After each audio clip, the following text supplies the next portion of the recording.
오늘 하나님이 우리에게 주시는 말씀은 시편 147편 1절에서 20절 말씀입니다. 할렐루야. 우리의 하나님께 찬양함이 얼마나 좋은 일이며 하나님께 찬송함이 그 얼마나 아름답고 마땅한 일인가. 주님은 예루살렘을 세우시고 흩어진 이스라엘 백성을 모으신다. 마음이 상한 사람을 고치시고 그 아픈 곳을 싸매어 주신다. 별들의 수효를 헤아리시고 그 하나하나에 이름을 붙여주신다. 우리 주님은 위대하시며 능력이 많으시니 그의 슬기는 헤아릴 수 없다. 주님은 불쌍한 사람을 도와주시며 악인을 땅바닥까지 낮추시는 분이다. 주님께 감사의 노래를 불러드려라. 우리의 하나님께 수금을 타면서 노래 불러드려라. 주님은 하늘을 구름으로 덮으시고 땅에 내릴 비를 준비하시어 산에 풀이 돋게 하시며 들짐승과 우는 까마귀 새끼에게 먹이를 주신다. 주님은 힘센 준말을 좋아하지 않으시고 빨리 달리는 힘센 다리를 가진 사람도 반기지 아니하신다. 주님은 오직 당신을 경외하는 사람과 당신의 한결같은 사랑을 기다리는 사람을 좋아하신다. 예루살렘아, 주님께 영광을 돌려라. 시온아, 내 하나님을 찬양하여라. 주님이 내 문빗장을 담담히 잠그시고 그 안에 있는 내 자녀에게 복을 내리셨다. 내가 사는 땅에 평화를 주시고 가장 좋은 밀로 만든 음식으로 너를 배불리신다.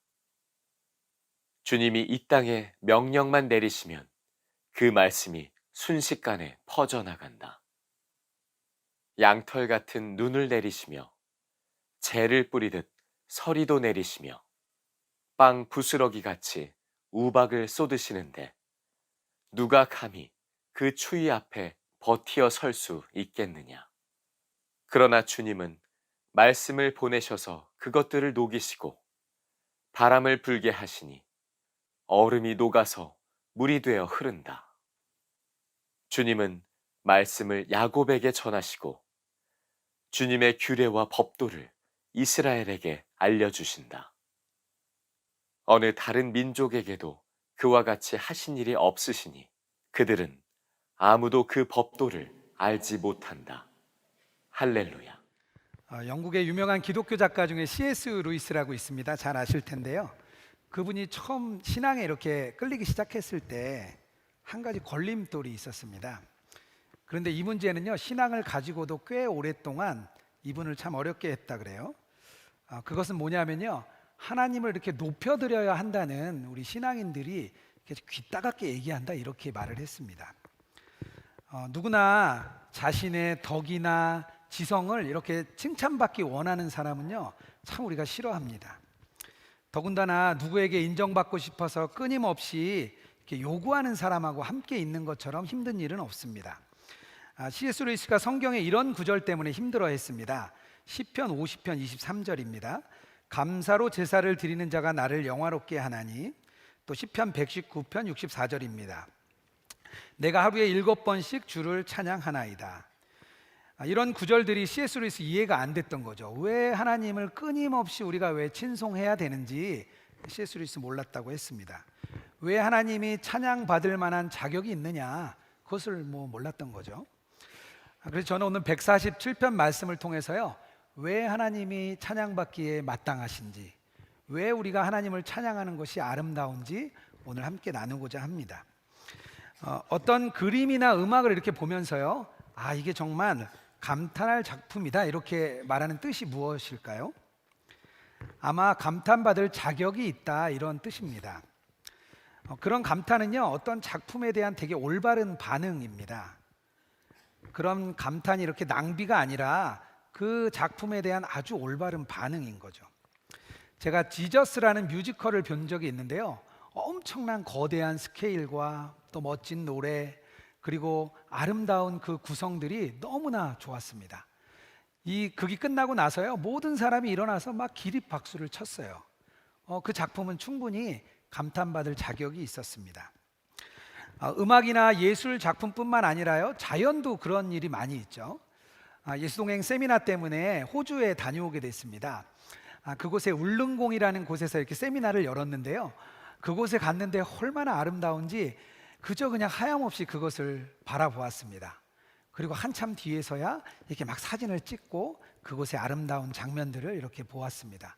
주변에 있는 사람들 보니까요, 그 아름다운 광경 때문에 너무 기뻐하는 거예요. 그 자연은요, 정말 감탄받을 자격이 있었습니다. 하나님도 바로 그런 찬양과 찬송을 받으시기에 합당하신 분입니다. 반대로 그분을 만약에 찬송하지 않는다면요, 그것은 가장 위대한 경험을 놓치는 것일 뿐만 아니라 전부를 놓쳐버릴 수 있습니다. 오늘 시편의 저자는요, 3번에 걸쳐서 하나님을 찬양해야 된다고 이야기합니다. 1절과 7절과 12절에서 이렇게 말씀을 나누고 있는데요, 1절에 찬양합니다. 우리의 하나님께 찬양함이 얼마나 좋은 일이며 하나님께 찬송함이 그 얼마나 아름답고 마땅한 일인가. 그러면서 그 이유를 2절에서 6절에 계속 이야기합니다. 2절에는 흩어진 자를 모으시고 마음이 상한 자를 3절에서 고치십니다. 그리고 아픈 곳을 싸매어 주시고 6절에서는 불쌍한 자를 도우시는 분이다, 이렇게 말씀하고 있습니다. 하나님을 찬양하는 첫 번째 이유가요, 바로 약한 자들을 도우시고 함께 하시기 때문입니다. 이 노래를 부르는 이스라엘 백성들은요, 바벨론 포로에서 이렇게 막 돌아온 사람들이었습니다. 그들은 역사의 인생에서 정말 겨울과 같은 시절을 보냈던 사람들입니다. 예루살렘이 패망하고 예루살렘 성전이 무너지는 것을 그들은 이제 목격했습니다. 예루살렘 성전이 무너졌을 뿐만 아니라 그들의 마음도 무너져 내렸습니다. 어디를 보아도 희망이란 보이지 않았고요, 바벨론에 끌려갔을 때 그때의 참상은 이루 말할 수가 없었습니다. 예레미야 애가 4장에 그런 이야기가 잘 그려져 있는데요, 제가 한번 읽어보겠습니다. 젖먹이가 목이 말라 혀가 천장에 붙었습니다. 그들의 얼굴이 숯보다 더 검고 그 가죽의 뼈에 붙어 막대기같이 말랐습니다. 칼에 찔려 죽은 자가 오히려 줄여 죽는 자보다 낫게 느껴졌습니다. 자비로운 부녀들이 자기 손으로 자기들의 자녀들을 삶아 먹었습니다. 이스라엘 백성들은 그렇게 바벨론 포로가 되었습니다. 그리고 그들은 바벨론에서 정말 돌아올 수 없을 줄 알았습니다. 그런 상태에서 하나님께서는 고레스 왕을 이용하셔서 70년 만에 다시 이 땅으로 돌아오게 해주신 것입니다.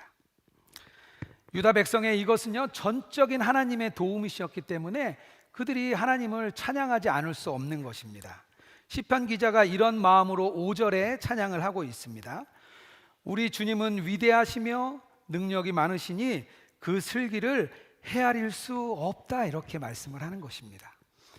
약한 자들에게 하나님께서 함께하고 계시다는 것을 이 시편 기자가 말을 합니다. 예수님 주변에도요, 이상하게 고달픈 인생들이 많이 모였습니다. 신기하게 예수님은 그런 비참한 사람들을 이렇게 모으시는 분입니다. 보통 비참한 사람들이요, 이렇게 한데 모이기가 어렵습니다. 왜냐하면 고생과 슬픔은 그 사람을 당당하게 하는 게 아니라 굉장히 이렇게 주눅들게 만들고요, 뒤쪽으로 빠지게 합니다. 예수님은 숨어있는 죄인들과 불쌍한 그들을 위해서 자신에게 오도록 했습니다. 그들은 예수님이 자기와 함께 하시는 분이다, 이것을 알았습니다. 예수님은요, 상류층 인사처럼 행동하지 않았습니다. 그 당시에 상류층 인사들은요, 어려운 사람들과 멀찌감치 거리를 두고 자기들만의 성곽을 만들어서 그 안에서만 있었습니다. 바리새인들이 그 대표적인 분들의 하나죠. 그런데 바리새인들도 예수님과 함께하고 싶었어요. 왜냐하면 예수님이 인기가 많았고 기적을 이끌고 그가 말하는 말이 너무나 특별했기 때문에 예수님과 함께하고 싶었습니다. 그런데 예수님은요, 그런 자들의 친구가 된 것이 아니라 약하고 불쌍하고 가난한 자들의 친구가 되어주셨습니다. 그리고 예수님이 말씀하십니다. 고통과 불행과 또 죄책감에 시들린 그들에게 너희가 복이 있다 이렇게 말씀을 하는 겁니다. 그들은 이해가 되지 않았어요. 왜 우리가 복이 있는 거지? 근데 예수님은 말씀하십니다. 내가 너희와 함께 있기 때문에 너희들이 복이 있는 것이다. 고난당하고 비참한 사람들이요 예수님께 모이는 마음은 그 예수님의 옷자락을 붙잡고 싶었기 때문입니다. 마태복음 9장에 보면 혈루증 앓는 여인이 나옵니다. 그 여인은요 예수님 옷자락을 붙잡고 싶었어요. 왜냐하면 그 옷자락을 붙잡으면 자신이 치유되고 자신이 구원받을 것 같았기 때문입니다. 그렇게 슬그머니 예수님 뒤로 가서 예수님 옷자락을 잡았을 때 예수님은 그녀에게 치유를 허락하셨고 구원도 허락해 주셨습니다. 그녀에게 모든 것을 주신 것입니다. 이것은 곧 우리들의 이야기입니다. 우리들도 이 여인처럼 예수님의 옷자락을 붙잡고 싶습니다. 우리는 멀시당하고 고난당하고 수치를 당하는 마음이 상한 자들입니다.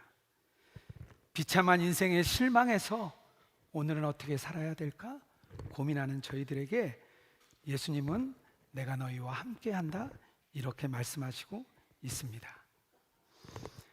저희 가장 가까운 대학 친구 중에 좀 특별한 친구가 있습니다. 토목 기사였는데 해외에 있는 현장에 나갔다가 목뼈가 부러지는 사고를 당했습니다. 30대 중반에 건강한 청년에서 지체장애인이 되었습니다. 하지만 믿음이 있는 친구여서요 믿음으로 이 어려움을 잘 받아들이고 지내고 있습니다. 그리고 좀 똑똑한 친구다 보니까 자기가 사업을 시작했습니다. 그래서 장애인들 활동 보조원을 이렇게 붙여주는 그런 사업을 하고 있습니다. 통화는 자주 했는데요 이렇게 잘 만나기가 어렵더라고요. 저도 바쁘고 해서 잘 못 만났습니다. 그런데 주님께서 계속 이 친구를 요즘 생각나게 해주시는 거예요. 그런데 마침 양재동에 있는 곳에서 특별한 컨퍼런스가 열렸습니다.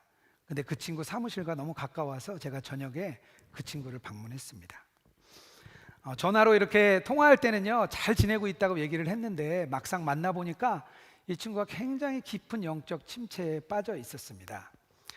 장애인이 된 지 13년이 되었고 몸도 가누지 못하고 또 몸은 점점 더 나빠지고 또 외롭고 쓸쓸함이 그에 깊숙이 들어와 있었습니다.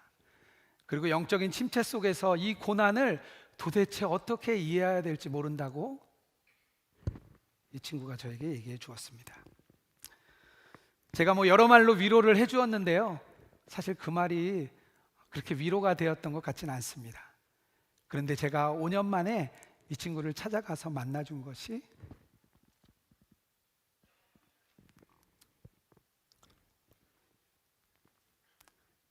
그 친구에게 위로가 되었습니다. 같이 이렇게 삶을 나누고 돌아올 때 그 친구 얼굴이 밝아졌어요. 그리고 저에게 자기도 예수님과 동행하고 싶은데 어떻게 해야 되냐 이걸 물어봤습니다. 예수님이 아마 저를 그곳에 보내셔서 그 친구를 만나게 하시고 그 친구에게 이렇게 위로의 마음을 전해줬다 저는 생각합니다.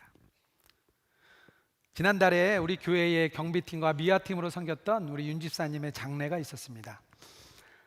가족들과 수십 년 떨어져 지내다 보니까 가족들이 없었습니다.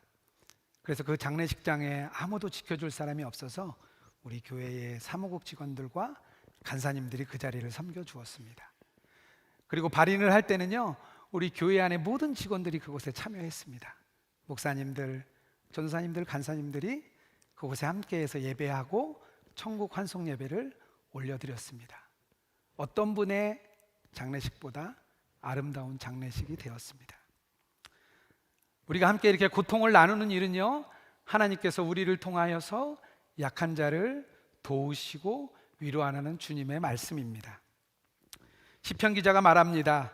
흩어진 자, 마음이 상한 자, 아픈 자, 불쌍한 자와 내가 함께한다. 그렇기 때문에 우리가 하나님을 찬양하기 마땅합니다. 7절에 시편 기자는 또 찬양합니다. 주님께 감사의 노래를 불러드려라. 우리의 하나님께 수금을 타면서 노래를 불러드려라. 그 이유가 계속해서 나옵니다. 8절에 구름으로 덮으시고 비를 내리시고 산에 풀을 주십니다. 들짐승과 우는 까마귀에게도 먹이를 주시고요. 11절에는 자기를 경외하는 자들과 바라는 자들에게도 은혜를 주십니다.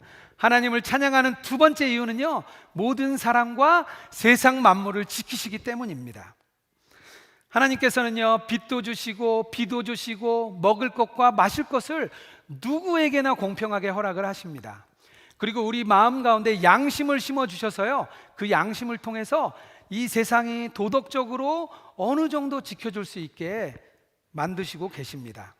그리고 사회의 질서가 유지될 수 있도록 보존하시고 통치하시는 일을 하고 계십니다. 만약에 하나님께서 이 손을 거두시면은요, 이 땅은 전쟁과 같은 시대가 계속될 것입니다. 그런데 하나님께서는 이렇게 지켜주고 계십니다. 이것을 우리는요, 일반 은혜다 이렇게 표현을 합니다. 사도행전 14장 17절에 이렇게 말씀을 하십니다. 여러분에게 하늘로부터 비를 내리시며 결실기를 주시는 선한 일을 하사 음식과 기쁨으로 여러분의 마음에 만족하게 하셨느니라, 이렇게 말씀하고 있습니다. 또 하나님께서는요, 우리를 어떤 인간이나 하나님의 형상으로 만드셨기 때문에 누구나 존귀하게 여김을 받아야 한다고 말씀을 하십니다. 그런데요, 세상 사람들은요, 그렇게 하지 않습니다. 잘 사는 나라 어린이들에 비해서 척이 어려운 아프리카나 중동의 어린아이가 죽었을 때는 그저 눈 하나 깜짝하지 않습니다. 그런데 잘 사는 나라의 어린이가 죽었을 때는 큰일이 난 것처럼 이야기합니다. 왜냐하면 힘의 논리가 이 세상을 지배하고 있기 때문입니다. 하지만 하나님께서는 말씀하십니다. 누구나 다 인격적으로 평등한 그런 대우를 받아야 한다고 말씀하고 있습니다. 이 말씀은요, 우리 그리스도인들에게 큰 의미를 부여합니다. 우리가 이 세상에 대해서 어떻게 생각하고 이 세상 사람들에게 어떻게 봉사해야 하는지 우리에게 알려주고 있습니다. 우리가 교회에서 이렇게 만나는 사람들하고만 잘 지내는 것이 아니라 세상 한가운데로 들어가서 그들을 사랑해주고 그들을 위해주고 그들을 봉사해주는 것이 하나님이 우리에게 맡기신 귀한 사명입니다.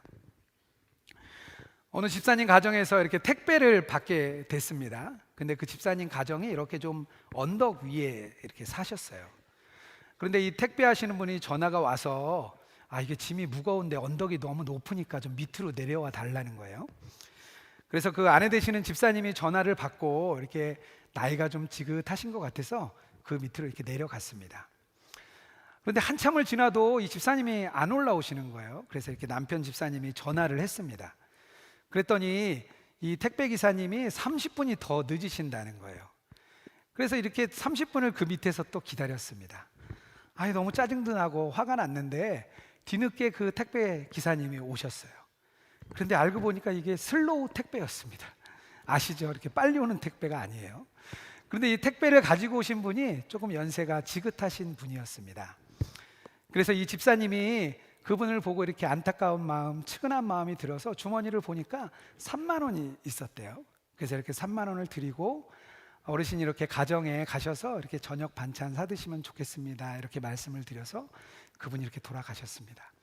그 이야기를 듣고 남편 집사님이 잘했다고 이렇게 칭찬을 해주셨다 그래요. 그런데 그 다음날 그 어르신에게 문자가 왔습니다. 어떻게 왔냐면요, 이렇게 왔습니다. 덕분에 온 가족이 풍성한 저녁을 먹을 수 있어서 너무 감사했습니다, 이렇게 문자를 주셨습니다. 저희는요, 이 세상을 향해서 사랑을 전하는 자로 우리를 부르셨습니다. 왜냐하면요, 이 세상에는 하나님의 선하심이 담겨 있기 때문입니다. 하나님은요, 모든 사람과 모든 만물을 지키시고 보존하시기 때문에요, 그 하나님을 우리가 찬양함이 마땅한 것입니다. 그런데 이런 일반 은혜에는 한계가 있습니다. 하나님의 능력과 선하심과 지혜를 우리가 알 수는 있지만 구원에 이를 수가 없습니다. 우리의 지혜와 세상 모든 것을 다 동원하더라도요, 우리가 하나님의 구원에 이룰 수가 없는 것입니다. 그래서 오늘 시편 기자는 또 찬양을 합니다. 12절입니다. 예루살렘아, 주님께 영광을 돌려라. 시온아, 내 하나님을 찬양하여라. 13절에서 20절에 계속 이야기합니다. 13절에 내 자녀에게 복을 내리시고, 14절에요, 내가 사는 땅에 평화를 심어주시고 19절입니다. 주의 규례와 주의 법도를 이스라엘 백성에 알려주시고 20절에 말합니다. 다른 민족에게 그와 같은 일을 하신 일이 없으십니다. 우리가 하나님을 찬양하는 세 번째 이유는요, 말씀을 통해 우리를 구원하시기 때문입니다. 이런 은혜를 우리는요, 특별 은혜다 이렇게 말을 하고 있습니다. 구원받은 백성에 특별한 표시가 있다면 바로 말씀입니다. 그래서 오늘 18절에 이렇게 말을 합니다. 그러나 주님은 말씀을 보내셔서 그것들을 녹이시고, 19절에요, 주님은 말씀을 야곱에게 전하시고, 여기에 우리의 이름을 넣을 수가 있습니다. 주님은 말씀을 홍정호에게 전하시고, 하나님은요 말씀하시는 분이고요, 말씀을 통해 일하시는 분입니다. 유명한 청교도 목사님인 토마스 왓슨이 있는데요, 이 토마스 왓슨이 이렇게 말씀을 했습니다. 성경이 놀랍게 보존된 하나님의 말씀이며 그리스도가 우리에게 남겨주신 값진 보석이다. 대적자들이 소멸하려 했지만 하나님은 오늘까지 이 말씀을 잘 보존해 주셨다, 이렇게 말을 했습니다. 사단은요 이 말씀, 즉 성경의 가치를 너무나 잘 알기 때문에 이 성경을 없애려고요 부단히 노력을 했습니다. 예레미야 36장에 보면 이야기가 나옵니다. 예레미야가 첫 번째 두루마리를 기록하게 하고요, 바룩에게 이것을 고관들 앞에서 낭독하게 했습니다. 그 이야기를 들은 여호야김 왕은요 이 성경을 불태워 버렸습니다. 예레미야 36장 23절입니다. 왕이 칼로 그것을 연하여 베어 화로불에 던져서 두루마기를 모두 태웠더라. 왜냐하면요 이 말씀은요 우리를 구원하시는 말씀이기 때문에요, 사탄은 어떻게든 이 말씀을 없애버리려고 했습니다. 이 말씀은 그런데 강력한 구원의 메시지가 그 안에 담겨져 있었습니다. 예레미야 36장 3절에 이야기합니다. 유다 가문이 내게 그들에게 내리려 한 모든 재난을 듣고 각기 악한 길에서 돌이키리니 그리하면 내가 그 악과 죄를 용서하리라 하시니라. 예레미야가 쓴 그 내용에는요 무서운 심판이 담겨 있었습니다. 하지만 그것은 우리를 구원하시기 위한 주님의 말씀이었습니다. 그런데 결론은 어떻게 됐죠? 두 번째 두루마리를 예레미야가 다시 기록하게 했습니다.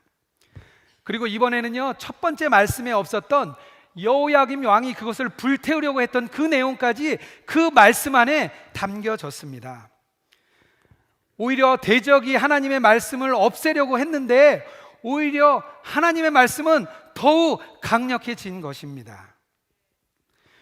요시야 왕 때 성경이 재발견되었을 때요, 요시야 왕은 이 말씀을 듣고 회개하는 마음으로 옷을 찢었습니다. 열왕기하 22장 11절 말씀입니다. 왕이 율법책의 말을 듣자 곧 그의 옷을 찢으니라. 이 말씀은요 순식간에 퍼져나갑니다. 15절 말씀을 개역 개정으로 이렇게 나옵니다. 제가 읽어볼게요. 그의 명령을 땅에 보내시니 그의 말씀이 속히 달리는 도다. 1세기 초대 기독교 시절에 로마가 전 세계를 지배하고 있었습니다. 로마의 특징이 있었다면요, 잘 정비된 도로를 가지고 있었습니다. 그래서 그 정비된 도로를 통해서 상업이 흥행하고 어려운 나쁜 산적들로부터 잘 보호된 그 길을 따라서 로마가 빠르게 성장할 수 있는 길이 되었습니다. 그런데 이 로마의 이 도로가요, 이 로마가 복음화가 된 뒤로 나서 복음이 빠르게 전해지는 그 도로로 사용되었습니다. 많은 전도자들이 그 도로를 이용해서 안전한 그 길을 따라서 세계 곳곳으로 다니면서 말씀을 전할 수 있었습니다. 그 로마의 그 도로가 말씀이 속히 달리는데 사용되었던 것입니다. 1450년에 구텐베르크가 처음으로 인쇄기를 발명했습니다. 그 인쇄기의 첫 번째 인쇄물은요, 라틴어 성경이었습니다. 그리고 나서 우후죽순으로 곳곳에 인쇄소가 생기기 시작했어요. 그리고 나서 종교개혁이 일어났습니다. 종교개혁이 일어난 뒤에 성경과 주석과 그리고 많은 글들이 곳곳에 퍼지기 시작했습니다. 그리고 많은 사람들이 그 글을 읽고 회심을 하고 이 카톨릭이 큰 문제가 있다는 것을 알고 뜨겁게 종교개혁이 일어날 수 있었습니다. 하나님께서 이 인쇄술을 통해서 말씀이 빠르게 달리게 해주신 것입니다. 우리나라는요 1885년에 제물포에 개신교 선교사들이 첫 번째 발을 디뎠습니다. 그런데 이미 만주에 가갔던 우리 한국 사람들이요 그곳에서 말씀을 접하고 그곳에서 이미 성경을 번역했습니다. 그리고 그것을 회심한 사람들이요 그 성경을 들고 한국 땅에 들어와서 복음을 전하고 예배를 드리고 설교자가 있었습니다. 개신교 선교사들이요 한국에 들어와 보니까요 첫 번째 하는 일이 원래 성경을 번역하는 일인데 이미 성경이 번역되어 있는 거예요. 그리고 보니까 예배당도 있고요 예배를 드리는 사람도 있고요 설교자가 있는 거예요. 그래서 이 개신교 선교사님들이 깜짝 놀랐습니다. 그리고 1910년에는요 구약 성경까지 완전히 이제 번역을 완료했습니다. 그리고 나서 성경 읽기를 많이 권면을 하고 또 많은 그 성경 공부들을 우리 선교사님들이 하기 시작했습니다. 그리고 1906년에는요 13만 권이라는 성경이 곳곳에 배치됐습니다. 그리고 나서 1907년에 평양 대부흥이 시작됐습니다. 1885년에 한 줌의 그리스도인이 1909년에는 20만 명이 넘었습니다. 그때 한국을요 해외에서 이렇게 불렀습니다. 하나님을 향해 달려가는 나라다. 한국은요 하나님께서 우리 안에 일하시고 말씀이 속히 달린 대표적인 나라입니다. 이사야가 말합니다. 40장 8절에요 푸른 마르고 꽃은 시드나 우리 하나님의 말씀은 영원히 서리라 하라. 세상 모든 것은 다 지나가지만 하나님의 말씀은 영원하다는 것입니다. 디모데후서 3장 16절에 이렇게 말씀을 하십니다. 모든 성경은 하나님의 감동으로 된 것으로 교훈과 책망과 바르게 함과 의로 교육하기에 유익하다 이렇게 말씀하고 있습니다. 저도 말씀의 유익으로 지금 이 자리에 설 수 있게 되었습니다. 저는 40살이 되어서 조금 늦게 신학을 시작했습니다. 저는 이 선한목자교회가 모교회여서요 여러분들과 같이 속장으로 지역장으로 함께 섬겼습니다. 제가 이렇게 교회 생활을 열심히 하다 보니까 주변에서 참 믿음 좋다는 이야기를 참 많이 들었습니다. 아마 이렇게 교회 일에 성실하게 잘 참여하니까 그것을 믿음이 좋다고 이렇게 보여졌던 것 같습니다. 그런데 저는 영적으로 실패와 좌절된 삶을 살고 있었습니다. 왜냐하면 교회에서의 삶과 세상에서의 삶이 너무 괴리가 컸기 때문입니다. 저의 내적 갈등은요 너무나 심했습니다. 제가 직장 생활을 했던 곳이요 건설회사였습니다. 건설회사 좀 대충 들으시면 아시죠? 그곳에는 세상의 문화가 아주 깊숙이 들어온 곳이었습니다. 음란한 문화와 부정직한 문화가 곳곳에 만연해 있었습니다. 제 개인의 역량으로는 무언가 바꿀 수 없구나 이런 패배감에 가득 쌓여 있었습니다. 저의 직장 생활은 그저 실패의 연속이었다고만 말할 수 있었습니다. 매일 이어지는 삶의 무게 때문에 저의 가정은 깨어질 위기에 직면했었습니다. 삶은 그저 고통스러울 뿐이다 이렇게 저는 결론을 내렸습니다. 그리고 그런 실패와 좌절과 깊은 영적인 침체에서 헤어나지 못했습니다. 그런데 그때 말씀이 이렇게 살며시 문을 열고 제 안에 들어왔습니다. 제가 붙잡을 것은요 말씀밖에 없었습니다. 그래서 제가 할 수 있는 것은 그냥 주일 설교를 다운받아서 이렇게 듣는 일이었습니다. 그때 유기성 목사님 설교를 참 많이 들었어요. 제가 출퇴근하는 길이 참 길었는데요 그 안에서 말씀을 듣고 또 듣고 또 들었습니다. 나중에는 더 이상 들을 게 없더라고요. 그래서 많은 목사님들 설교를 참 많이 듣다가요 나중에는 성경통독 강해를 어떻게 또 듣게 됐습니다. 또 강해를 계속 듣다 보니까요, 저도 모르게 성경 통독을 그 안에서 하게 됐습니다. 그래서 그 찬양 안은요, 저에게 매일의 부흥의 장소가 되었습니다.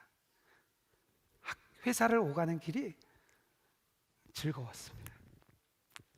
그리고 집에 돌아와서 어떤 일이 생겼냐면요, TV를 끄게 됐습니다. 그때부터 TV를 안 보게 됐고요, 계속 말씀을 읽는 일이 제 안에 일어나게 되었습니다. 그렇게 말씀이 제 안에 들어와서 저를 변화시키니까 제가 변하기 시작했습니다. 세상 문화에 당당해지기 시작했습니다. 저는 세상 평판에 죽었고, 세상 성공에 죽었고, 세상의 그런 말에 저는 죽었습니다.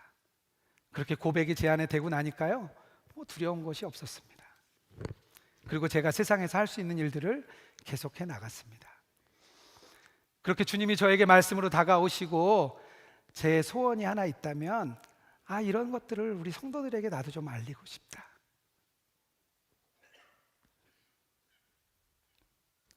저와 같이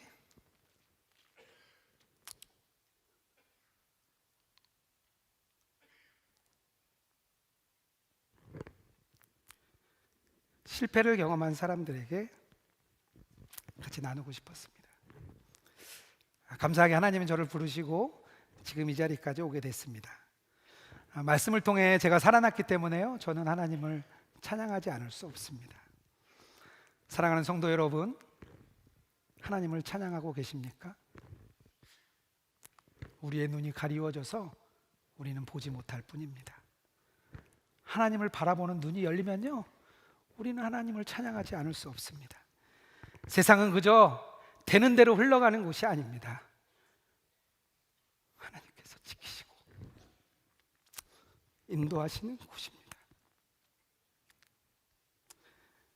우리가 찬양하는 하나님은요, 그 세상 어떤 것보다 크시고요, 어떤 문제보다 크시고, 세상 모든 고통보다 더 크신 주님입니다.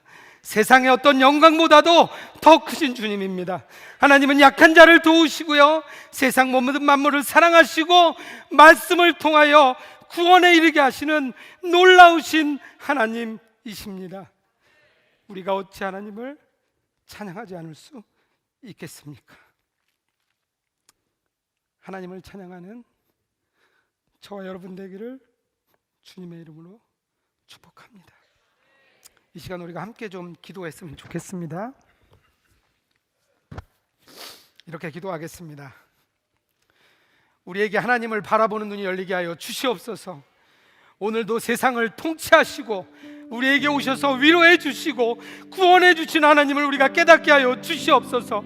우리의 삶이 오직 하나님을 찬양하는 삶이 되게 하여 주시옵소서. 우리 주여 한번 외치며 기도하겠습니다. 주여! 오 주님, 그렇습니다. 우리가 주님을 찬양하기 원합니다. 주님을 찬양하게 하여 주시옵소서. 주님, 우리 안에 임하시는 주님입니다. 아버지, 우리를 위로하시며 우리를 기쁘시는 분인 줄 믿습니다. 세상의 어떤 것보다 크신 주님을 찬양합니다. 세상은 그저 흘러가는 것이 아니라 하나님의 능력과 권능에 의해 이루어지는 줄 믿습니다.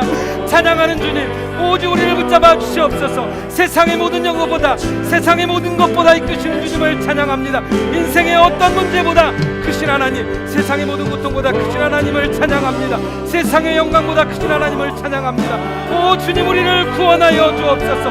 하나님의 말씀을 통하여 우리를 붙잡아 주시옵소서. 그런 하나님을 찬양합니다. 주님, 그런 주님을 온전히 올려드립니다. 그런 주님을 온전히 찬양하는 저희들 되기 원하오니 주여 우리를 붙잡으소서. 주여 우리를 인도하여 주시옵소서. 주님, 우리를 온전히 찬양합니다. 주님, 주님을 찬양합니다. 사랑과 은혜가 풍성하신 하나님, 오늘 말씀을 통하여 하나님을 찬양하는 이유를 깨닫게 해주셔서 감사를 드립니다. 오늘도 세상을 보존하시고 통치하시며 우리를 붙드시는 주님을 의지합니다. 우리가 하나님을 바라보는 눈이 열리게 하여 주시옵소서. 우리를 구원을 이끄시고 우리를 인도하시는 주님을 온전히 찬양합니다. 오직 주님만 찬양하는 삶이 되게 하여 주시옵소서. 예수 그리스도의 이름으로 기도하옵나이다. 아멘. 우리 모두 일어나서 하나님께 찬양하며 봉헌 드리도록 하겠습니다.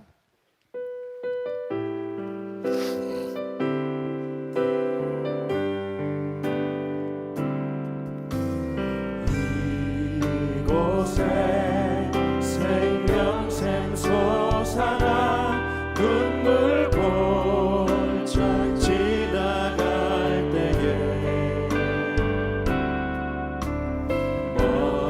먼잖아 열매 맺히고 웃음소리 넘쳐나리라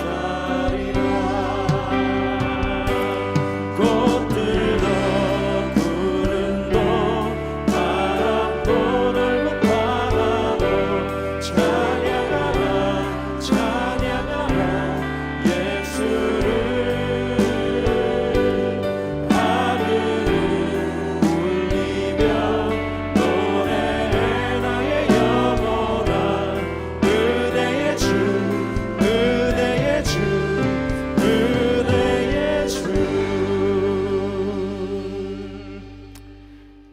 지금은 우리 주 예수 그리스도의 은혜와 하나님 아버지의 사랑과 성령의 교통하심이 오늘 말씀을 듣고 삶으로 찬양하고자 하는 모든 주의 백성 위에 이제로부터 영원토록 함께 하시기를 축원하옵나이다. 아멘.